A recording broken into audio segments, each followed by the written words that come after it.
Dear students, आज हम history के चैप्टर 6 के पार्ट 4 के बारे में पढ़ेंगे। इस चैप्टर का नाम है the three orders.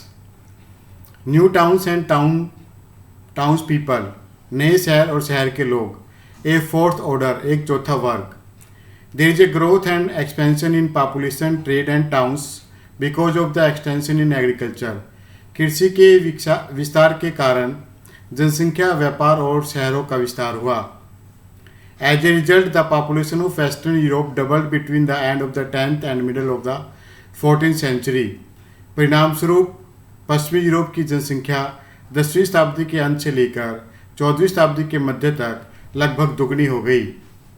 An increase in agriculture production provided better food. कृषि उपज में बढ़ोतरी के साथ अच्छा भोजन मिलने लगा, which meant a longer lifespan, जिससे जीवन अवधि बढ़ गई, यानी कि लोग अधिक अवधि तक जीने लगे। According to an estimate by the 13th century, an average European could expect to live 10 years longer than in the 8th century. एक अनुमान के अनुसार 13वीं शताब्दी में एक औसत यूरोपीय व्यक्ति 8वीं शताब्दी की अपेक्षा 10 वर्ष तक अधिक जीवित रहता था। A number of towns became deserted and ruined with the decline of the Roman empire. Roman साम्राज्य के पतन के साथ साथ बहुत से शहर सुनसान हो गए और बर्बाद हो गए, नष्ट हो गए। But from the 11th century the towns began to grow again. लेकिन 11वीं शताब्दी में शहरों का विकास दोबारा होना शुरू हो गया। As a result there was increase in agriculture produce. परिणाम स्वरूप कृषि उपजों में बढ़ोतरी हुई। The peasants started searching such places where they could sell their surplus grain. इसलिए किसानों ने ऐसे स्थानों की खोज करनी शुरू कर दी जहाँ पर वे अपने अतिरिक्त अनाज को बेच सके, and from where they could buy tools, clothes and other necessary items, और वहाँ से वे कृषि यंत्र, कपड़े और दूसरी आवश्यकता की वस्तुएं खरीद सके। It encourage the small periodic fairs. इससे छोटे समय समय पर लगने वाले मेलों को प्रोत्साहन मिला, एंड स्मॉल मार्केटिंग सेंटर्स, और छोटे छोटे विपणन केंद्र भी खुलने लगे। Very soon these selling centres develop into towns, और जल्दी ही ये विपणन केंद्र जो थे शहरों में विकसित हो गए।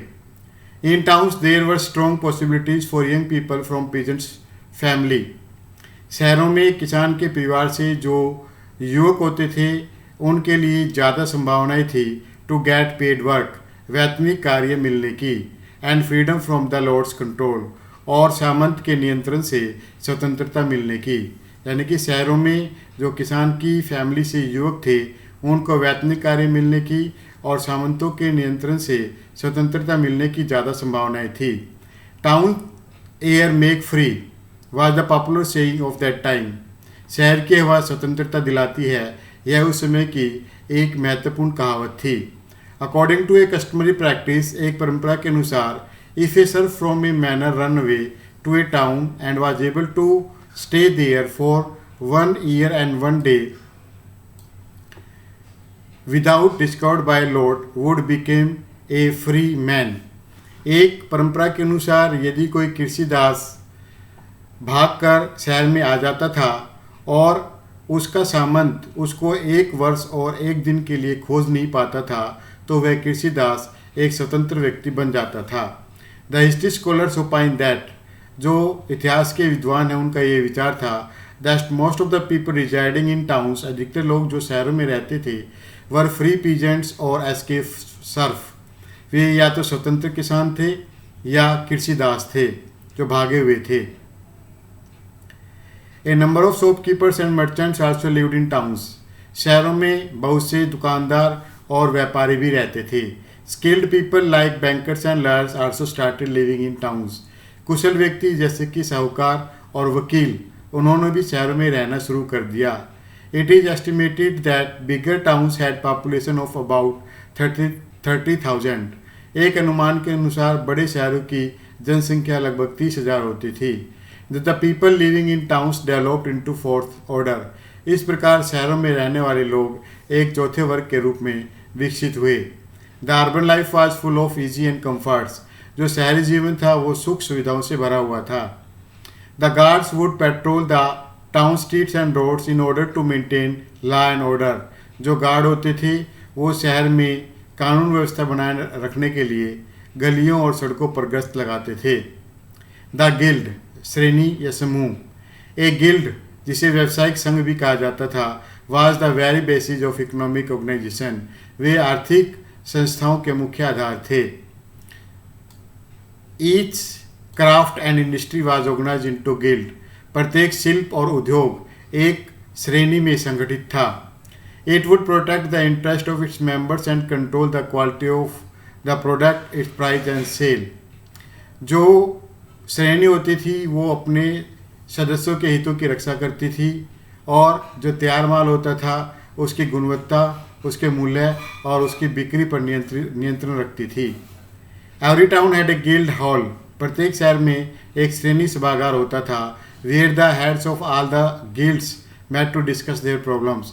जहाँ पर सभी श्रेणियों के मुखिया बैठकर अपनी समस्याओं का समाधान करते थे, उनको डिस्कस करते थे। Ceremonial functions were also celebrated in these halls. अनुष्ठानिक समारोह भी इन सभागारों में ही होते थे। Social unrest, peasants awareness. सामाजिक असंतोष और किसान जागरूकता। A terrible plague epidemic swept through Europe by the middle of the 14th century. 14वीं शताब्दी के मध्य में एक भयानक प्लेग की महामारी यूरोप में फैल गई। The circumstances caused by the epidemic hit the income of lords badly. इस महामारी की परिस्थितियों ने सामंतों की आय को बुरी तरह से प्रभावित किया। The income of the nobility decline sharply as agriculture prices came down. जब कृषि उपजों के मूल्य नीचे आए तो अभिजात वर्ग की जो आय थी वह भी बुरी तरह से प्रभावित हुई और नीचे आने लगी। And wages of labours increase highly. और जो मजदूर थे उनके वेतन बहुत बढ़ गए थे। इन state of desperation they give up the money contracts they had introduce the old labour services. निराशा की स्थिति में जो सामंत थे उन्होंने पुराने धन संबंधी अनुबंधों को जो है छोड़ दिया। They had introduce the old labour service. और वे पुरानी श्रम सेवाओं में पुनः लौटने लगे। The peasants, particularly the better educated and more prosperous one. जो किसान थे, जो अत्यधिक पढ़े लिखे थे और समृद्ध किसान थे, were not ready to accept it and oppose it violently. वो इस प्रकार की व्यवस्था को स्वीकार करने के पक्ष में नहीं थे और हिंसक तरीके से उसका विरोध करने लगे। Thus there were numerous organized revolts in 14th century। इस प्रकार 14वीं शताब्दी में बहुत से विद्रोह हुए। Consequently the lords started losing their control on the serf। परिणाम स्वरूप सामंतों ने कृषि दासों पर अपना नियंत्रण खोना शुरू कर दिया। So there were number of peasants revolts in Belgium, France and England। इस प्रकार बेल्जियम, फ्रांस और इंग्लैंड में बहुत से किसान विद्रोह हुए। Though the lords were successful in suppressing these revolts।